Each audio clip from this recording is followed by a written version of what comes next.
Hey everybody, Jason Blaha here with Ice Cream Fitness. Just waking up, drinking my morning coffee. And I got a message on Facebook from one of the local athletes asking me if I could do a video covering my personal supplement use and which supplements I advocate. This won't really need to be a long video because, hold on, let me give you guys a couple poses first.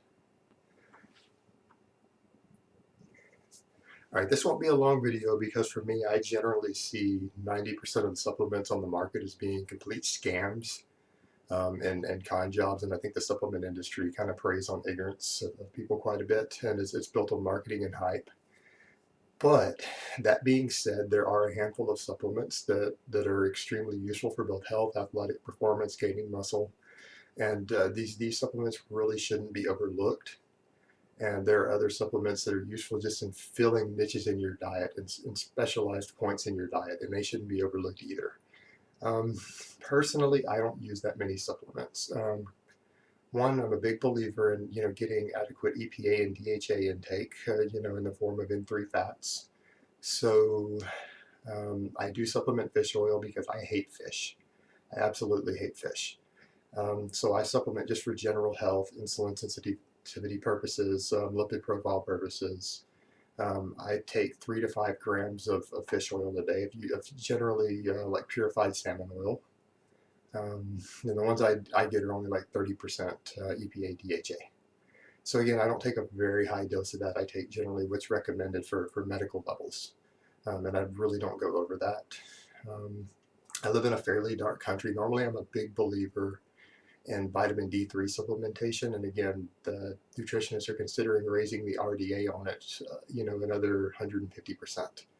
So they generally feel that most people are underdosed on this vitamin. It offers tremendous health benefits, potentially even performance benefits. But I live in a fairly dark country now that I live in the UK, and so um, I take 5,000 units of that a day.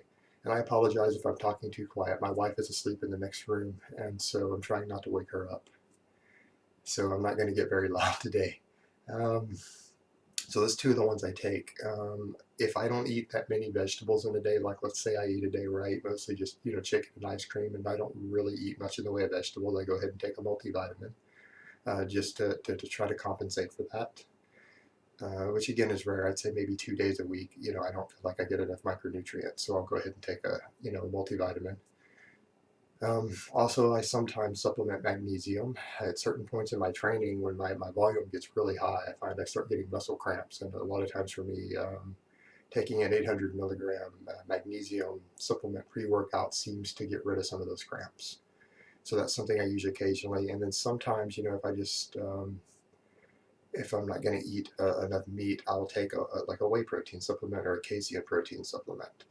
Um, but going into the effective supplements outside of that, again, as you guys know from my post-workout protein video, I am not a believer in post-workout recovery shakes. I think it's complete marketing hype, bad science. The science doesn't support it.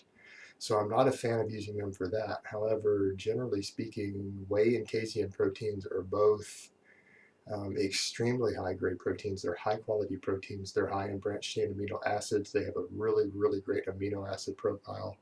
So, I mean, as far as using them heavily as protein sources in your diet, if you don't want to eat a lot of meat, they're perfectly acceptable. They can do everything in your diet that eating chicken or steak can do in terms of amino acid content.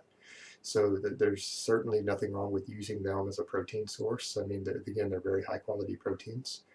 Um, Generally, what I advise for specific application to those, again, some guys who are just undereaters, the so-called hard gainers, which I generally call undereaters, chronic undereaters, because whey protein is fairly fast absorbing, uh, and they don't have to chew it, and it doesn't give you the same satiation that other proteins can. Whey protein, it can actually be a really good for the hard gainer to drink during meals. So again, I think for those individuals, whey protein can actually be a very effective supplement.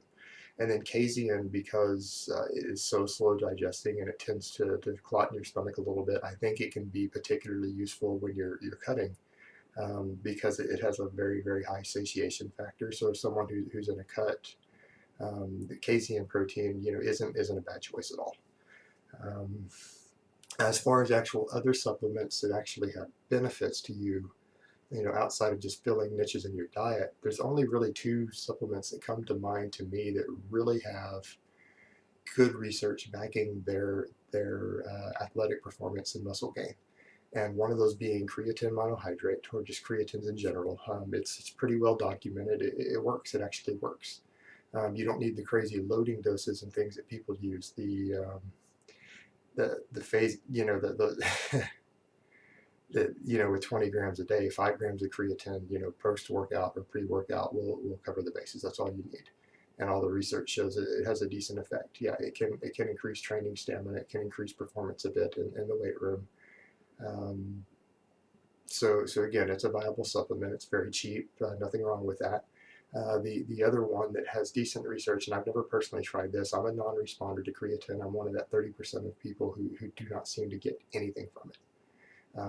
So I don't generally use it. But the other one, and I haven't tried this one, but the research is there. The research is good, and that's beta-alanine, or just called BA for short, does seem to have quite good research showing that it can increase performance, in the weight room. And so again, and it's quite cheap. You can get it in powdered form. In fact, if you can get a blend of the two, um, and a lot of products have that. It's not a bad combination if you're wanting to, just a little bit of a boost and you're just wanting a supplement and to stay natural. They're both very viable choices. Anything outside of that, though, is really a waste. I do not want to get into testosterone boosters or over-the-counter pro hormones today, because that's an entirely other topic that I may need to cover on its own. That's going to be a little bit of real talk there. But just to make that short, testosterone boosters are generally a waste of time. They're a waste of money. Um, what they produce, even in lab studies, isn't significant enough that they are worth the money or the hassle to do. And if you're willing to manipulate your body's hormones, your mindset is no longer that of being natural. That person is probably in the mental state where they want to move on to something else. They're not interested in natural bodybuilding if they're willing to manipulate their body's hormones. I mean, and as soon as you start doing that, you are no longer natural. When you start taking something that manipulates your hormone balance directly, your anabolic hormones, you're not natural. So I don't even know why you're playing with over-the-counter, junk that doesn't work, that barely works marginally at that point. And it's kind of the same with pro hormones, and I don't want to get into those other than I'm very anti-pro hormone, even for people who are not natural, who are interested in even combining them with stronger, possibly illegal agents. I'm just not a fan of pro hormones. But I'll cover those in another video. And that's really all I have to say on just basic supplements and what I take and what I advise in answering this question.